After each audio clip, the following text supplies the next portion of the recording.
Well, from my point of view, and the trends that relate most closely in the future to the work that I'm doing, I think will concern trying to motivate and change people's behavior. I think behavior change is a really big part of what we're trying to do with computers these days. Computers are becoming active participants in society as they become more connected, more sensate, and more intelligent.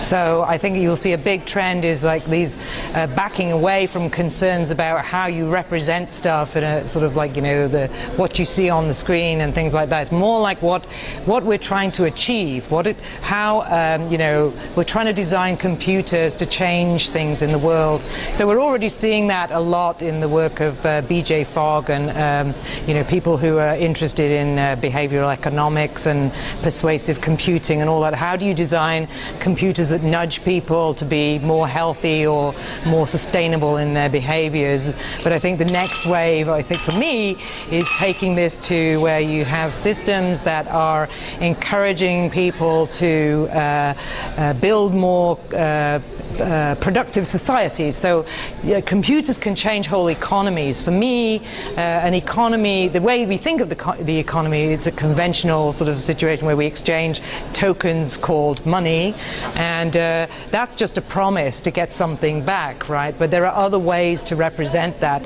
for example, in promises and reputation and history and resources. All of these things are pieces of information that could be part of the equation that determines whether somebody is worth transacting with. Also things like need, justice, value, all of those things as well. So computers can actually, do all the complicated computations to make sure that the right kinds of transactions happen. And I honestly believe, in the future we're going to see more and more that we will begin to be have this virtual collection of information about ourselves and what we're capable of and what we've done and what kind of a person we are. We're already seeing that with things like LinkedIn and Facebook, where we have a profile online.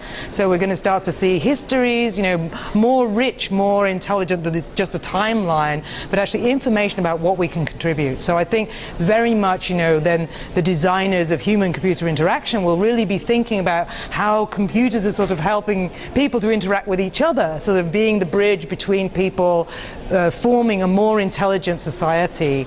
And one term that I just discovered recently that sort of describes this is stigmagy, which is a very important concept. I think we'll be seeing a lot more of this in HCI, and I recommend people look that term up.